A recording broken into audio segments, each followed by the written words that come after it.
సమాచారం. వాట్సాప్ ఛానల్లో జాయిన్ అవ్వండి. అన్ని విశేషాలు ఎప్పటికప్పుడు తెలుసుకోండి. శ్రీ మహాగణాధిపతయే నమః.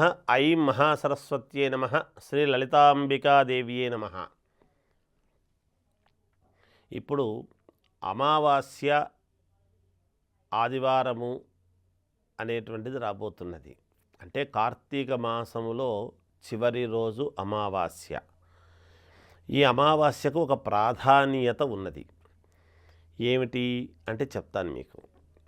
ఇప్పుడు కార్తీక మాసం అంతా కూడా పరమేశ్వరుడికి సంబంధించినటువంటిది. మనమంతా కూడా మామూలుగా శివాలయాలకు, శైవ క్షేత్రాలకు పరిగెడుతూ రోజు అభిషేకాదులు మామూలుగా ఇవన్నీ చేసుకోవడము ఆనవాయితీ. సాయంకాలము పూట దీపారాధన, కార్తీక దీపాలు అనేటువంటివి పెట్టుకోవడం జరుగుతూ ఉన్నది. ఇదంతా ఒక రకమైనటువంటి విధానం.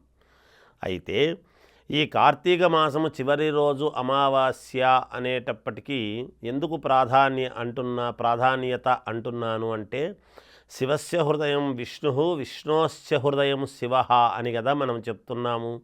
అలంకార ప్రియో విష్ణు, అభిషేక ప్రియో శివ అని. ఇది అందరికీ తెలిసినటువంటిదే. అయితే ఇక్కడ వెంటనే రాబోయేదేమిటి? అమావాస్య తర్వాత పాడ్యమి, పొలిపాడ్యమిని తర్వాత వెంటనే ఏమొస్తుంది అక్కడి నుంచి అంటే మార్గశిర మాసం వస్తుంది. కార్తీకం మార్గశిరం. ఈ మార్గశిర మాసం అంతా కూడా శ్రీ మహావిష్ణువుకు సంబంధించినటువంటిది. అందుకనే మాసానాం మార్గశీర్షోస్మి అన్నాడు శ్రీకృష్ణ భగవానుడు. మాసములలో మార్గశిర మాసము నేనే అని ఆయన ఎప్పుడైతే అన్నాడో, అంటే మార్గశీర్షము అని ఎప్పుడు చెప్తున్నాడు, ఎందుకంటున్నాడు అంటే మార్గశిర మాసము శిరస్సు వంటిది, శ్రీ మహావిష్ణువుకు శిరస్సు వంటిది అనేటువంటిది తెలియజేస్తున్నాడు. అందుకనే మాఘ స్నానాలు అనేటువంటివి మనం చేస్తాం. కాబట్టి ఆ విష్ణువుకు, ఈ శివుడికి మధ్యలో ఈ అమావాస్య అనేటువంటిది వస్తూ ఉన్నది. ఈ అమావాస్య ఎప్పుడొచ్చిందయ్యా అంటే శనివారము ఆదివారము అమావాస్య.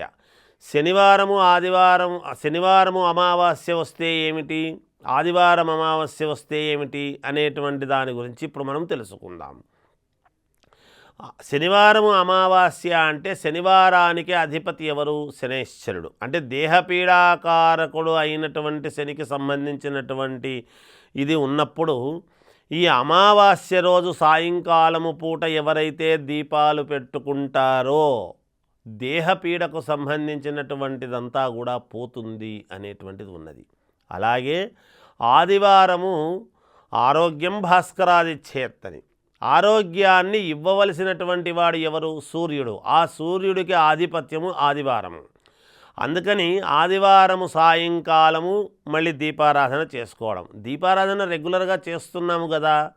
ఏమిటయ్యా ఆ దీపారాధనలో ఉండేటువంటి విశేషము అంటే ఇక్కడే ఉన్నది చిన్న విషయం అంతా కూడా.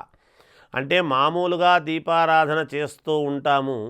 పౌర్ణమి నాడు మామూలుగా 365 ఒత్తులు వెలిగించి చేయమని చెప్పిన వాళ్ళము మేమే. ఎందుకంటే సంవత్సరము పొడవునా ఎటువంటి ఇది ఉండినా, ఒకవేళ చేసినా చేయకపోయినా అది జరుగుతుంది అని.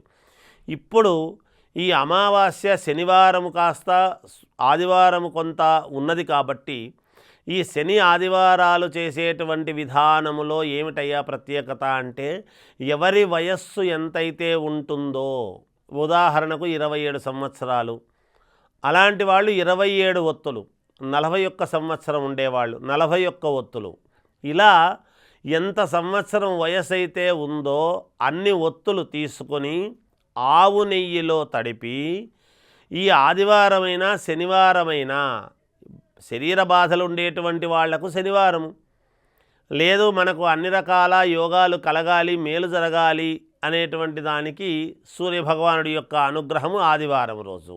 మీ సౌకర్యాన్ని బట్టి 2 రోజులు చేసినా పరమ పుణ్యప్రదమే, అందులో ఏమీ తేడా లేదు.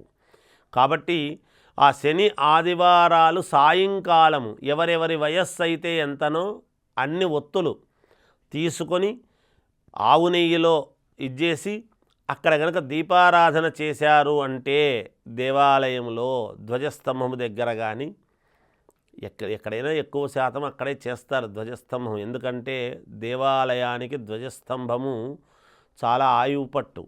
ధ్వజస్తంభము ఎటువంటి ఇబ్బందులు రాకుండా ధ్వజం తీసుకునేటువంటి తత్వం ఉంటుంది కాబట్టి అందువల్ల ధ్వజస్తంభము దగ్గర చేయటం అనేటువంటిది అది చాలా యోగవంతమైనటువంటిది.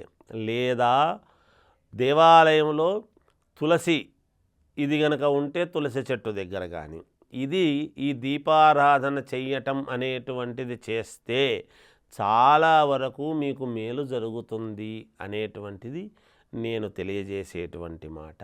జయోస్తు. For more videos like this, subscribe Big TV channel.